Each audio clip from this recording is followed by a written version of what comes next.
12টা গুণ। এই 12টা গুণ অর্জন করবেন, জান্নাতে তো যাবেনই ইনশাআল্লাহ, তার পাশাপাশি আপনার জীবন বদলে যাবে। এই 12টা গুণ অর্জন করলে আপনি পরিবারে, এলাকায়, সমাজে, রাষ্ট্রে, দুনিয়া, আখিরাতে উভয় জায়গায় সম্মানিত হবেন। সুবহানাল্লাহ। আসলে আমরা কথা না বাড়িয়ে শুরু করি। 1 নাম্বার, রহমানের বান্দারা ভদ্র না অভদ্র? অহংকারী না বিনয়ী? 2 নাম্বার, রহমানের বান্দারা উগ্র না সহনশীল? 3 নাম্বার, রহমানের বান্দারা রাতের বেলা কি করে? 4 নাম্বারে, জাহান্নামের ভয়ে দোয়া করে কার কাছে? 5 নাম্বার, রহমানের বান্দারা কিপটা অপব্যয়কারী না দানশীল? 6 নাম্বার, রহমানের বান্দারা কি শেরালি মেরালি বাবার কাছে যায়? কার কাছে চায়? 7 নাম্বার, রহমানের বান্দারা অন্যায় ভাবে তার হাত মানুষের রক্তে রঞ্জিত করে? 8 নাম্বার, রহমানের বান্দারা জিনা ব্যভিচারের ধারে কাছেও যায় না? 9 নাম্বার, রহমানের বান্দারা মিথ্যা সাক্ষী দেয়? 10 নাম্বার, রহমানের বান্দারা অহেতুক কোনো কর্মকাণ্ডে জড়ায় না? 11 নাম্বার, রহমানের বান্দারা কোরআনের আয়াত, কোরআনের ওয়াজ শুনে হেদায়াতের উদ্দেশ্যে নাকি বক্রতার উদ্দেশ্যে? 12 নাম্বার, রহমানের বান্দারা স্ত্রী সন্তানদের জন্য, স্ত্রী সন্তান যেন চক্ষু শীতলকারী হয়, দোয়া করে কার কাছে?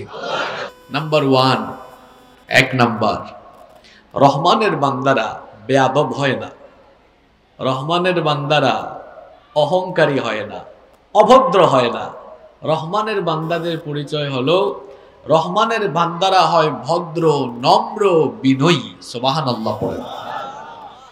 আল্লাহ তাআলা শুরু করছেন এভাবে, ওয়াইবাদুর রহমানিল্লাযীনা ইয়ামশুনা আলাল আরদি হাওনা।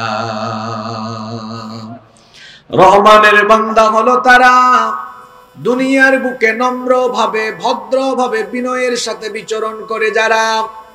আমাদের সমাজে এমন বহু মানুষ আছে অভদ্রভাবে, অহংকারের সাথে চলাফেরা করে। কত জাতের অহংকার! জ্ঞানের বড়াই করে, জ্ঞানের অহংকার করে। টাকা পয়সা আছে বলে টাকা পয়সার অহংকার করে, বংশমর্যাদার অহংকার করে, ক্ষমতা থাকলে পরে ক্ষমতার অহংকার করে। এই রকম অহংকারী মুডে চলাফেরা কিছু মানুষ প্রত্যেকটা সমাজে কম বেশি আছে না নাই? আল্লাহ তাআলা বলেছেন, রহমানের বান্দারা অভদ্র হয় না, এরা বেয়াদব হয় না, অহংকারী হয় না, বরং তারা হয় নম্র, তারা হয় ভদ্র, তারা হয় বিনয়ী।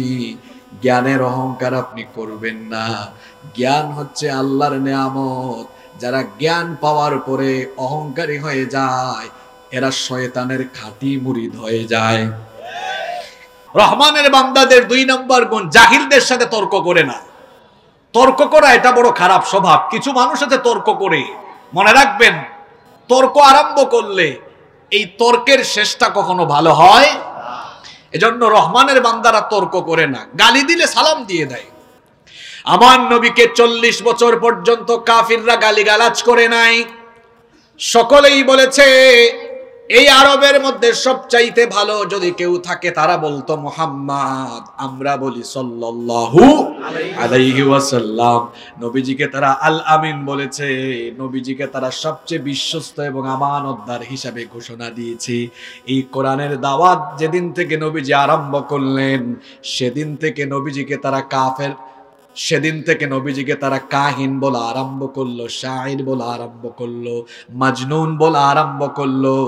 আমার নবীকে যখন কাফিরেরা গালিগালাজ করে, ঠাট্টা করে, উপহাস করে, আমার নবীজিকে যখন ব্যঙ্গ করে, আমার নবী যেন এই মন্দের জবাব ভালো দিয়ে দেন, গালির জবাবে তিনি যেন উত্তম আচরণ করেন। এজন্য আল্লাহ আয়াত নাজিল করে নবীজিকে বললেন, কোরআনুল কারীমের ৭৩ নম্বর সূরা, সূরা মুজাম্মিলের 10 নম্বর আয়াতে আল্লাহ বললেন, ওয়াসবির আলা মা ইয়াকুলুনা ওয়াহজুরহুম হাজরান জামিলা।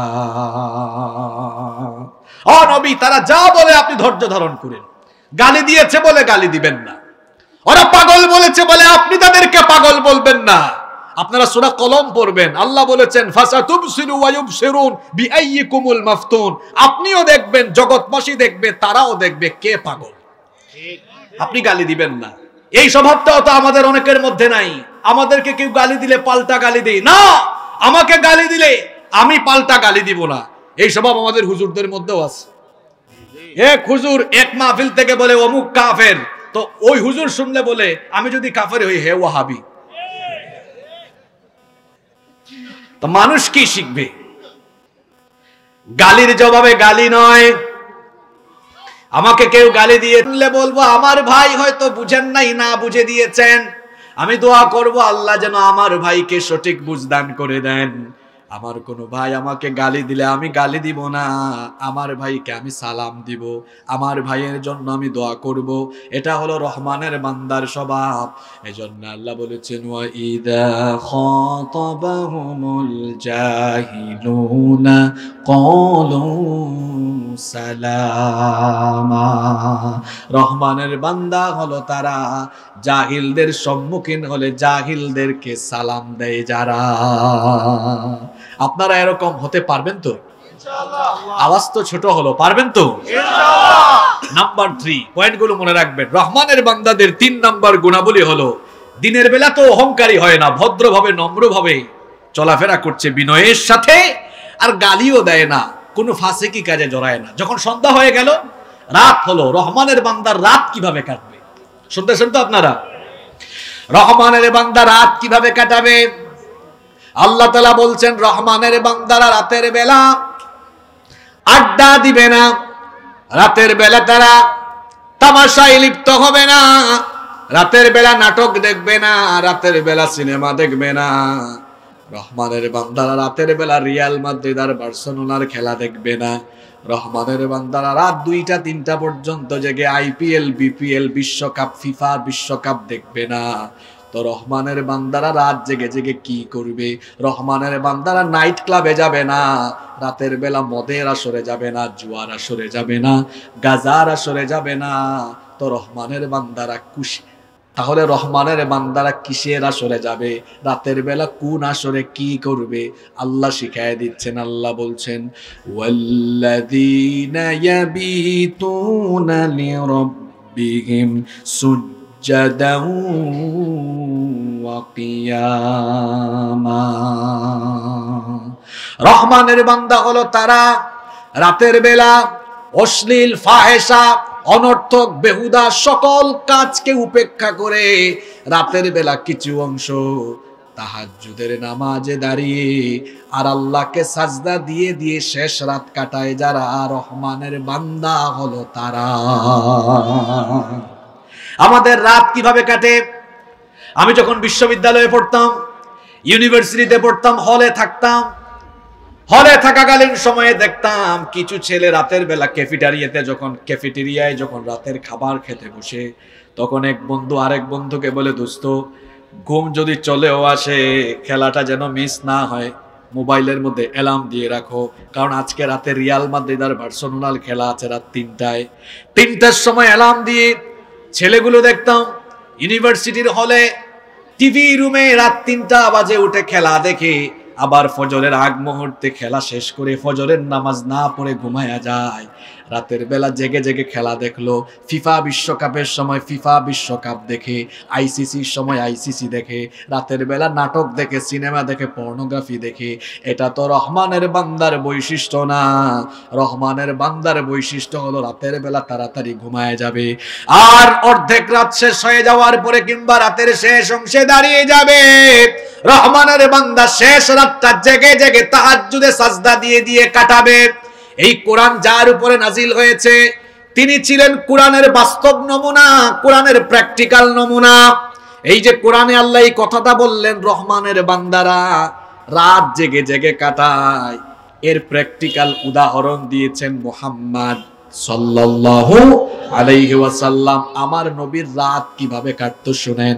বুখারীর হাদিস, আর এই হাদিসের বর্ণনাকারী সাহাবী নবীজির প্রিয়তমা স্ত্রী আমাদের মা উম্মুল মুমিনিন আয়েশা রাদিয়াল্লাহু আনহা।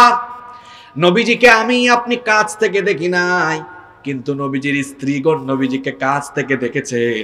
নবীজির প্রিয় স্ত্রী আমাদের মা আম্মা জানা আয়েশা রাদিয়াল্লাহু আনহা হাদিস বর্ণনা করছেন, তিনি বলছেন কানা ইয়াকুমু মিনাল লাইলি হাত্তা তানফাতারা কদামা। তিনি বলছেন রাসূল করিম সাল্লাল্লাহু আলাইহি ওয়াসাল্লাম রাতের বেলা এত দীর্ঘ সময় তাহাজ্জুদের নামাজে দাঁড়িয়ে থাকতেন। দাঁড়াতে দাঁড়াতে আমার নবীর পা মোবারক ফুলে যেত। আমাদের কিছু কিছু মানুষের চেহারা হচ্ছে ঘুমাতে ঘুমাতে চেহারা ফুলে যায়, আর আমার নবীর রাতের বেলা তাহাজ্জুদের নামাজে দাঁড়িয়ে থাকতে থাকতে পা ফুলে যায়। এই হলো উম্মতের সাথে নবীর পার্থক্য। আমাদের ঘুমাতে ঘুমাতে গাল ফুলে যায়, চেহারা ফুলে যায়, আর আমার নবী রাতের বেলা তাহাজ্জুদে দাঁড়িয়ে থাকতে থাকতে পা ফুলে যায়। এই চিত্র দেখে আম্মা জান আয়েশা রাদিয়াল্লাহু আনহা নবীজিকে জিজ্ঞেস করলেন, ওগো আল্লাহর নবী, আপনার তো আগেও গুনাহ নাই, পরেও কোনো গুনাহ নাই, আল্লাহ তো আপনাকে এমনিতেই মর্যাদা দিয়েছেন, আপনি তো জান্নাতে যাবেন, এমনকি আল্লাহ তাআলা আপনাকে জান্নাতের জন্য সুপারিশকারীও বানিয়েছেন। আল্লাহ এত মর্যাদা দিয়েছেন, আপনার জীবনে আগেও গুনাহ নাই, পরেও গুনাহ নাই, নবুয়তের আগেও মাসুম, নবুয়তের পরেও মাসুম, জন্ম থেকে নিয়ে ওফাত পর্যন্ত আপনি মাসুম, কেন এত রাত পর্যন্ত আপনি দাঁড়িয়ে থাকেন? নবীজি উত্তর দিলেন, আয়েশা, এই যে আমাকে আল্লাহ এত সম্মান দিলেন, এত মর্যাদা দিলেন, এই জন্য তো আমার আল্লাহর শুকরিয়া জানানো দরকার, আল্লাহর প্রতি কৃতজ্ঞতা জানানো দরকার। আমাকে যে আল্লাহ এত সম্মান দিলেন, এত মর্যাদা দিলেন, এই সম্মান আর মর্যাদা দিয়ে আমার প্রতি আল্লাহ যে অনুগ্রহ করেছেন, দয়া করেছেন, এর শুকরগুজারি কি আমি প্রকাশ করব না? এই শুকরগুজারি প্রকাশের জন্যই তো আমি রাতটা দাঁড়িয়ে দাঁড়িয়ে রহমানকে সাজদা দিয়ে দিয়ে কাটাই। আফালা উহিব্বু আন আকুনা আবদান শাকুরা, আমি কি আমার রবের শুকরগুজার বান্দায় পরিগণিত হব না? সুবহানাল্লাহ। প্রতিদিন আপনি যে অক্সিজেন গ্রহণ করেন, বর্তমান বিজ্ঞান বলছে একজন সুস্থ মানুষ প্রতিদিন বেঁচে থাকার জন্য 550 লিটার অক্সিজেন গ্রহণ করে। এই 550 লিটার অক্সিজেনের বাজার দাম হলো 5 থেকে 6 লক্ষ টাকা। আমি যদি 5 লক্ষ টাকাও ধরে হিসাব করি, তাহলে রেগুলার আপনি অক্সিজেন গ্রহণ করেন কত লক্ষ টাকার? 5 লক্ষ টাকার। 30 দিনে মাস হয়, তাহলে এক মাসে কত হয়? 150 লক্ষ, 1.5 কোটি টাকা। বছরে হয় 18 কোটি টাকা। আপনার বাপ দাদা 14 গোষ্ঠীর সম্পদ বিক্রি করে 1 বছরের অক্সিজেন কিনতে পারবেন আপনি? 18 কোটি টাকার অক্সিজেন কয় বছরে? 1 বছরে।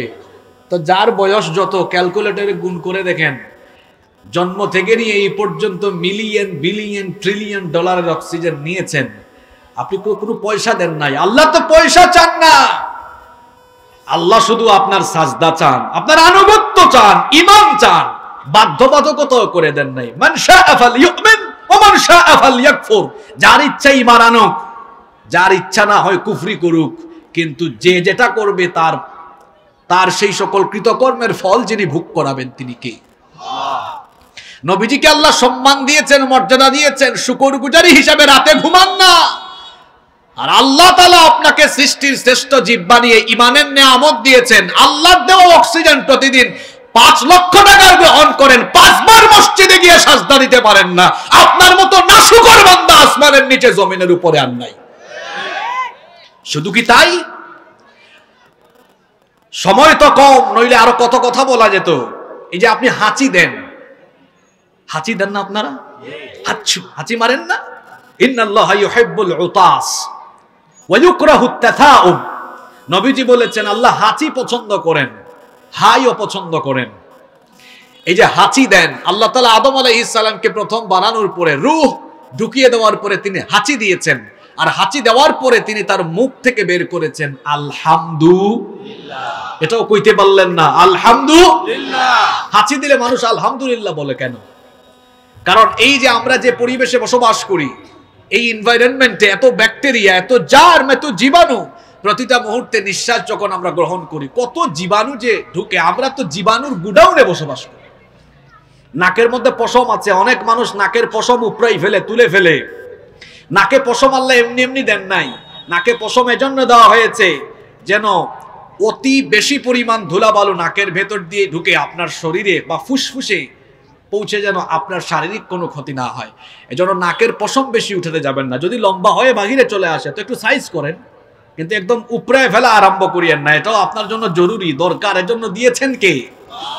এই যে আমরা নিঃশ্বাস গ্রহণ করছি, আমাদের ভেতরে কত জীবাণু চলে যাচ্ছে। এই জীবাণুগুলো তো বের করার ব্যবস্থা করা দরকার। যদি এই জীবাণুগুলো বের করা না হয়, আপনি অসুস্থ হয়ে যাবেন, আপনি বেঁচে থাকতে পারবেন না। এজন্য আল্লাহ তাআলা হাঁচির ব্যবস্থা করেছেন। যখন বান্দা একবার হাঁচি দেয়, বিজ্ঞানীরা বলেছেন, চিকিৎসা বিজ্ঞানীরা বলেছেন, মানুষ যখন হাঁচি দেয় তখন নাক দিয়ে 160 কিলোমিটার বেগে বাতাস নির্গত হয়। একটু সুবহানাল্লাহ কইতে পারলেন না? কেউ মোটরসাইকেল ড্রাইভার ভাইরা, মোটরসাইকেলের গতি কত আপনারা চালান? আপনারা বলেন কত? 60 বা 80, এর বেশি মনে হয় এই এলাকায় উঠানো যায় না। আর আপনার হাঁচির সময় বাতাস বের হয় কত মাইল বেগে? 160 মাইল বেগে। চিকিৎসা বিজ্ঞানীরা বলছেন, মানুষ যখন একবার হাঁচি দেয় তখন তার ভেতর থেকে 3000 থেকে 6000 রকমের ব্যাকটেরিয়া বা জীবাণু একসাথে এক হাঁচিতে বের হয়ে যায়। যদি আপনার এই এত হাজার হাজার জীবাণু মেডিকেলে গিয়ে, হাসপাতালে গিয়ে বের করা লাগতো, প্রতি সপ্তাহে বা মাসে যদি এক দুইবার এগুলো সাফ করা লাগতো, হাজার হাজার লক্ষ লক্ষ টাকা খরচ হতো, হাজার হাজার লক্ষ লক্ষ টাকা খরচ হতো। আপনার হাজার হাজার লক্ষ লক্ষ টাকা খরচ করা লাগে না। আল্লাহ একটা হাঁচির ব্যবস্থা করে দিয়েছেন, এক হাঁচিতেই কাম সারা। সুবহানাল্লাহ! এত নেয়ামত আল্লাহ দিয়েছেন। হাঁচিটা নেয়ামত। এত নেয়ামত আপনার শরীরে আছে, এই শরীরটা কি আল্লাহর সামনে ঝুঁকাতে, কপালটা নত করতে আপনার এত মুড কিসের, এত ভাব কিসের? মসজিদ তো কত সুন্দর আমাদের। নবীজির সময়ে মসজিদগুলো ছিল কাঁচা, মুসল্লি ছিল পাকা। এখন বেশিরভাগ মসজিদ পাকা, মুসল্লি কাঁচা। ওয়াজ মাহফিলে প্যান্ডেলের ভিতরে মানুষের জায়গা হয় না। মসজিদের জামাতের সময় মুসল্লির অভাবে মসজিদের আহাজারি আর আর্তনাদে দেখা যায় অবস্থা খারাপ। কথা বাস্তব না অবাস্তব? তো বলছিলাম, আপনার তো 5 ওয়াক্ত নামাজেরই খবর নাই, আপনি রাত তাহাজ্জুদে কাটাবেন কেমন? 5 ওয়াক্তের নামাজও ঠিক করেন, পাশাপাশি রহমানের বান্দা। তার গুণ হলো রাতের বেলা সারা রাত ঘুমায় না, ঘুমাতে ঘুমাতে চেহারা ফুলায়া দেয় না। যত মানুষ আল্লাহর প্রিয় বান্দায় পরিগণিত হয়েছেন, তাদের সিক্রেট আমল হলো তাহাজ্জুদের নামাজ। আমাদের পূর্বসূরি অনেক বড় বড় বুজুর্গ, প্রত্যেকের আমল ছিল তাহাজ্জুদের নামাজ। এই তাহাজ্জুদের নামাজ এটা আপনাকে প্রশংসিত জায়গায় নিয়ে যাবে। কারণ আফদালুস সালাতু বাদাল ফারিদাতি সালাতুল লাইল, ফরজ নামাজের পরে আল্লাহর কাছে পছন্দের নামাজ হলো তাহাজ্জুদের নামাজ। এজন্য আল্লাহ বলছেন, আল্লাহর প্রিয় বান্দাদের বৈশিষ্ট্য, মুত্তাকিদের বৈশিষ্ট্য হলো তাতাজাফা জুনুবুহুম আনিল মাদাজি'i ইয়াদউনা রাব্বাহুম খাওফান ওয়া তামাআ ওয়া মিম্মা রাযাকনাহুম ইউনফিকুন। আল্লাহ বলছেন, মুত্তাকিদের বৈশিষ্ট্য হলো রাতের বেলা তাদের পিঠ বিছানা থেকে উঠে যায়, সারা রাত বিছানায় পিঠ থাকে না। রাতের একটা অংশ বা রাতের শেষ অংশটা বিছানা থেকে পিঠ আলাদা হয়ে যায়। আর তাহাজ্জুদে দাঁড়িয়ে দাঁড়িয়ে যাকে তারা ভয় এবং আশার সাথে ডাকে, জুড়ে বলেন তিনি কি? আল্লাহ তাআলা অন্য আয়াতে বলেছেন, কানু কলিলাম মিনাল লাইলি মা ইয়াহজাউন। আল্লাহর প্রিয় বান্দারা রাতের বেলা কম ঘুমায়, বেশি ঘুমায় না। আমরা মনে করি বেশি বেশি ঘুমালে চেহারা বেশি ভালো থাকে না, বেশি বেশি ঘুমালে চেহারা ভালো থাকে না। বরং বুজুর্গ ব্যক্তিরা, পূর্বসূরীদের ইতিহাস পড়বেন, এরা ঘুমাতেন রাতের বেলা সর্বসাকুল্যে 1 থেকে 2 ঘন্টা, কিন্তু চেহারার দিকে তাকালে মনে হতো চেহারা থেকে নূর ঝরছে। 1 থেকে 2 ঘন্টা ঘুমাতেন। আল্লাহওয়ালা বুজুর্গ ব্যক্তিরা রাতের বেলা 1 থেকে 2 ঘন্টা বা সর্বোচ্চ 3 ঘন্টার বেশি ঘুমায় না। আর কিছু মানুষ আছে 10 ঘন্টা 12 ঘন্টা ঘুমায়াও চেহারা দেখতে চুরের মতো লাগে। কিন্তু আপনি দেখবেন যারা রাতের বেলা নামাজে দাঁড়িয়ে থাকে, রাত যারা নামাজে দাঁড়িয়ে দাঁড়িয়ে কাটায়, চেহারার মধ্যে একটা নূর যিনি দান করে দেন তিনি কে? আল্লাহ বলছেন কানু কলিলাম মিনাল লাইলি মা ইয়াহজাউন ওয়া বিল আসহারি হুম ইস্তাগফিরুন। শেষ রাতে তারা ইস্তেগফার করে করে কাটায়।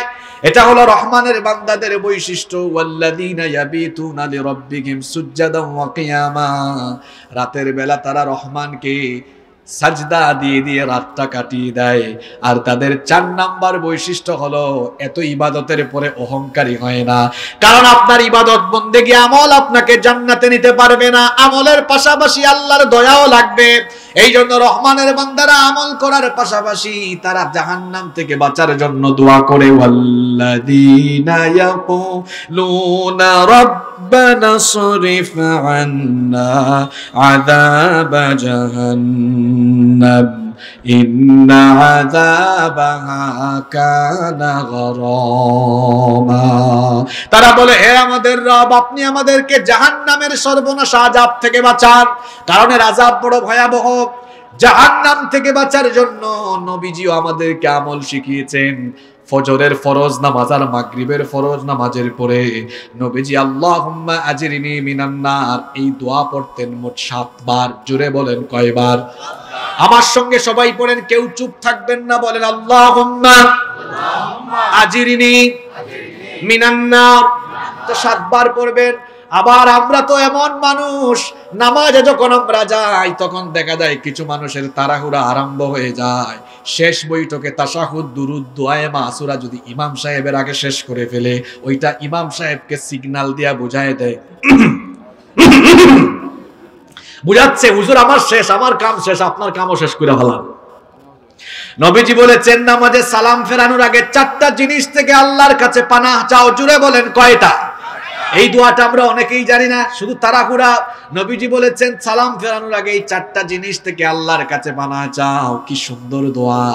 আল্লাহুম্মা ইন্নী আউযু বিকা মিন আযাবি জাহান্নাম ওয়া মিন আযাবিল কবর। আল্লাহুম্মা ইন্নী আউযু বিকা মিন আযাবি জাহান্নাম ওয়া মিন আযাবিল কবর ওয়া মিন ফিতনাতিল মাহইয়া ওয়াল মামাত ওয়া মিন ফিতনাতিল মাসিহিদ দাজ্জাল। এই দোয়াটা কে কে পারেন? মাশাআল্লাহ, কয়েকজন আছেন। বাকিরা কি? গুগল শরীফে সার্চ করবেন, আসবে, এটা মুখস্থ করবেন।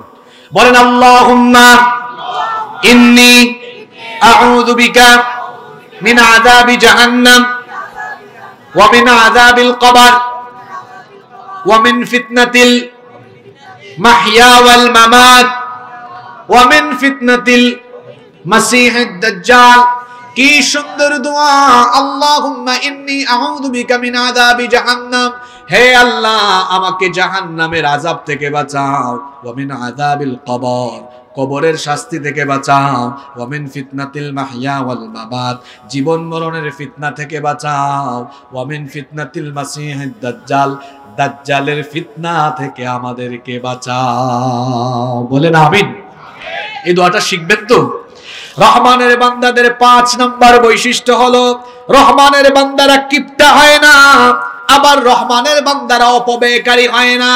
আমার দেশে কিছু মানুষ আছে, আমাদের সমাজে এমন কিছু মুসলমান আছে, টাকা আছে, পয়সা আছে, এরপরেও এমন কিপটার কিপটা। এই যে শীত চলে গেল, একটা ভালো সুইটার, একটা ভালো শাল কিনেও গায়ে দেয় না, ছেঁড়াগুলা নিয়াই আছে। এইরকম কিপটা মনে হয় আমাদের সমাজে নাই। টাকা পয়সা আছে কিন্তু একটু ভালো বাজার করে খায় না।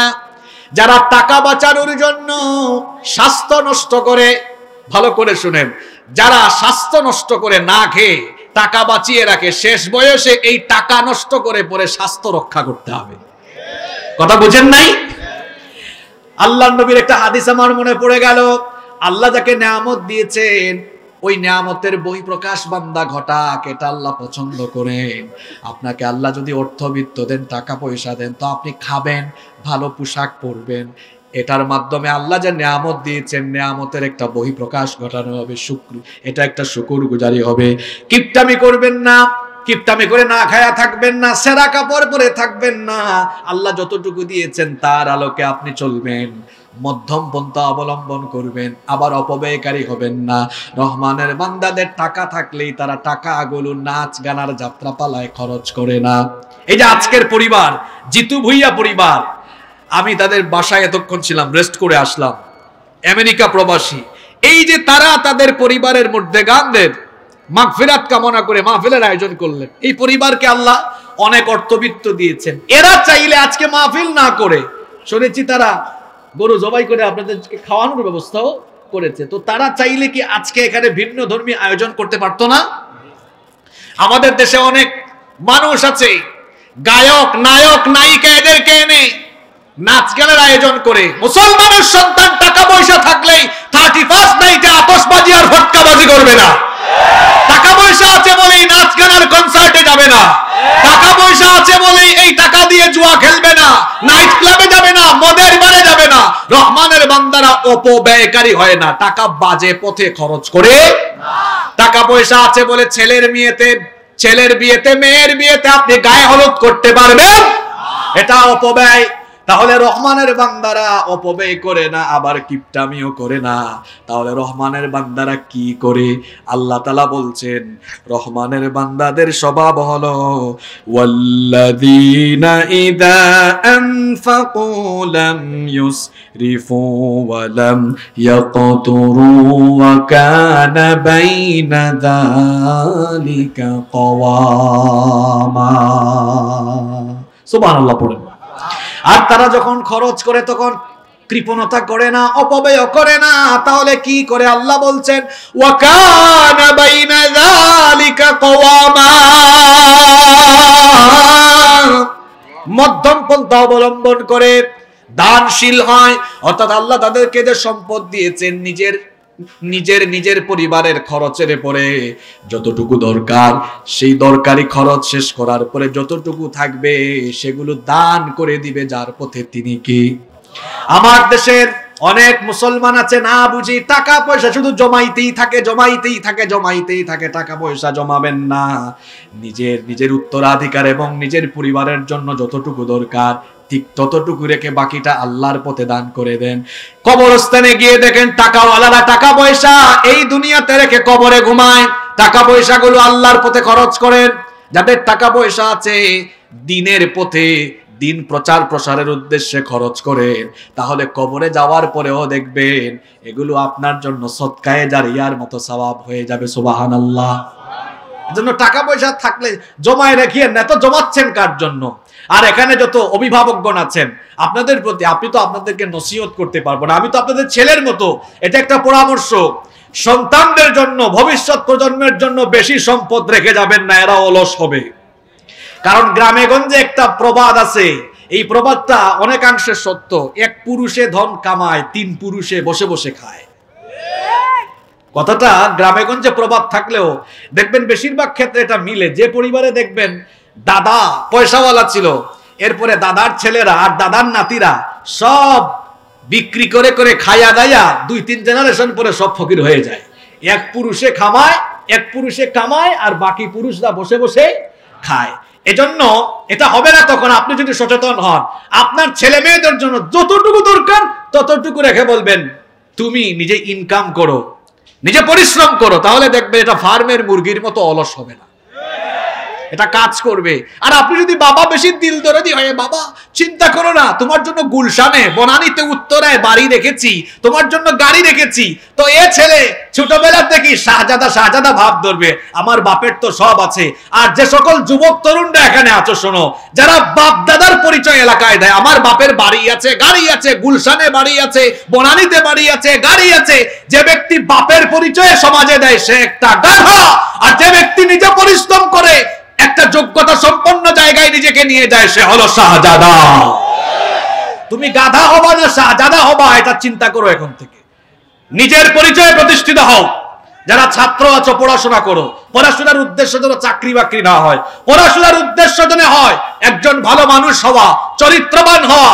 আর উদ্দেশ্য হবে পড়াশোনা কমপ্লিট করার পরে নিজেকে প্রতিষ্ঠিত করা, নিজেকে দ্বীনের পথে অটল রাখা, অবিচল রাখা। ওই বাপ দাদা কি রেখে গেল ওইটার দিকে তাকিয়ে থাকা যাবে না। আর বাবাদের প্রতি, এটা আমার নসিহত না, আমার সম্মানিত বাবাদের প্রতি পরামর্শ, উত্তরাধিকারদের জন্য বেশি রেখে যাবেন না, নইলে সবগুলা ফার্মের মুরগি হবে। যতটুকু তার দরকার ততটুকু রেখে বাকি টাকাগুলো কি করবেন? আপনার যদি বেশি পয়সা থাকে তো বিশেষজ্ঞ আলেমরা, অনেক আলেমরা পয়সার অভাবে আছেন, এরা পয়সা পেলে মাদ্রাসা করবে, বিশ্ববিদ্যালয়। আমার দেশে অনেকগুলো ইসলামী বিশ্ববিদ্যালয় দরকার। শিক্ষার যে অবস্থা, শিক্ষার এই অবস্থা থেকে জাতিকে এই অন্ধকার থেকে বের করে আনার জন্য উলামা মাশায়েখদেরকে বেশি বেশি স্কুল, ইসলামিক স্কুল, ভালো ভালো মাদ্রাসা এবং ইসলামী বিশ্ববিদ্যালয় প্রতিষ্ঠা করা দরকার। যাদের পয়সা আছে ঝাঁপিয়ে পড়ুন, কোটি কোটি টাকা, শত শত কোটি টাকা, হাজার হাজার কোটি টাকা আলেমদের হাতে দেন, বলেন মাদ্রাসা করেন, স্কুল করেন, আমাদের বাচ্চাদেরকে বাঁচান, মসজিদ করেন, কমপ্লেক্স করেন, ইসলামিক সেন্টার করেন, ইউনিভার্সিটি করেন। উলামায়াদের জন্য এত পয়সা রাখিয়া আপনার কোনো লাভ নাই। যতটুকু দরকার ততটুকু রেখে বাকি সব পয়সা দিন কায়েমের জন্য, দিন প্রচার প্রসারের জন্য খরচ করেন। আল্লাহ বুঝার তৌফিক দান করে দেন। কিছু মানুষ আছে, তার সম্পদ হতে হতে মনে হয় তার আরো লাগবে। বাংলাদেশ, তার কসবায় আছে, তার ঢাকায় আছে, তার ব্রাহ্মণবাড়িয়া শহরে আছে, সিঙ্গাপুরে আছে, বেগমপাড়ায় আছে। এত দিয়ে কি হবে? এত দিয়ে কি হবে? যতটুকু দরকার ততটুকু রাখবে। রহমানের বান্দার বৈশিষ্ট্য বলছি, রহমানের বান্দা ও কানা বাইনা যালিকা কওয়ামা, অপব্যয় করবে না, কিপটামিও করবে না, মধ্যম পন্থা অবলম্বন করবে। সুবহানাল্লাহ পড়েন। আল্লাহ আমাদেরকে মধ্যমপন্থী বানিয়ে দেন, বলেন আমিন। আমি তো ঘড়ির দিকে খেয়াল করি নাই, আমি আর 10 মিনিট বা 12 মিনিট সময় নিব। আপনাদের কষ্ট হবে না তো? হ্যাঁ, চলতে থাকুক না। আসলে কেমনে সময় চলে গেছে আমি নিজেও জানি না। যাই হোক, কয়টা বললাম? আপনাদের কষ্ট হচ্ছে না তো? দেখি তো মনে রাখতে পারছেন কিনা। আমি একটু সহযোগিতা করব, ভয় পাইয়েন না। রহমানের বান্দারা অভদ্র না ভদ্র? অহংকারী না বিনয়ী? রহমানের বান্দারা উগ্র না সহনশীল? আচ্ছা, মাশাআল্লাহ। 3 নাম্বার, এরপরে আমরা 3 নাম্বার জেনেছি, রহমানের বান্দারা রাতে খেলা দেখে, তামাশা করে, কি করে? মাশাআল্লাহ। 4 নাম্বার, রহমানের বান্দারা জাহান্নাম থেকে বাঁচার জন্য আল্লাহর কাছে কি করে? জোরে বলেন। দুয়ার পাওয়ার কেমন জানেন? দুয়ার পাওয়ার হলো এমন, যেটা মারামারি করে পাওয়া যায় না, সেটা দোয়া দিয়ে পাওয়া যায়। নাম্বার 5, রহমানের বান্দারা কৃপণ না, রহমানের বান্দারা অপব্যয়কারীও না। তাহলে রহমানের বান্দারা কি? মধ্যমপন্থী, দানশীল। রহমানের বান্দারা কি? দানশীল। এরপরে আসেন নাম্বার 5 নাম্বার। আজকে আমার আলোচনার পরে যিনি 3টা প্রশ্নের উত্তর দিবেন তারে কিন্তু পুরস্কার দেওয়া হবে। ঠিক আছে? পারবেন তো? আমরা শেষ পর্যায়ে আস্তে আস্তে যাচ্ছি। 5 নাম্বার, রহমানের বান্দাদের 5 নাম্বার স্বভাব হলো এরা আল্লাহর সাথে কাউকে শরীক করে। আল্লাহর সাথে কাউকে শরীক করা যাবে? আমাদের রব কয়জন? জোরে বলেন। আল্লাহ আমার রব, এই রবি আমার সব। আল্লাহ আমার রব, এই রবি আমার সব। দমে দমে তনু মনে তারি অনুভব। আল্লাহ আমার রব, এই রবি আমার সব। পড়েন সুবহানাল্লাহ। আল্লাহ তাআলা বলছেন রহমানের বান্দা হলো তারা والذين لا يدعون مع الله إلها آخر। রহমানের বান্দা হলো তারা আল্লাহর সাথে অন্য কাউকে ডাকে না যারা। রহমানের বান্দা কেবলমাত্র একজনের জিকির করে, একজনের ফিকির করে, তিনি কে? আল্লাহ। কিছু অজ্ঞ, কিছু জাহেল আছে, আল্লাহর জিকিরও করে, আবার খাজা গাজার জিকিরও করে। আপনাদের কসবায়ও কিন্তু এই জাতের লোক আছে।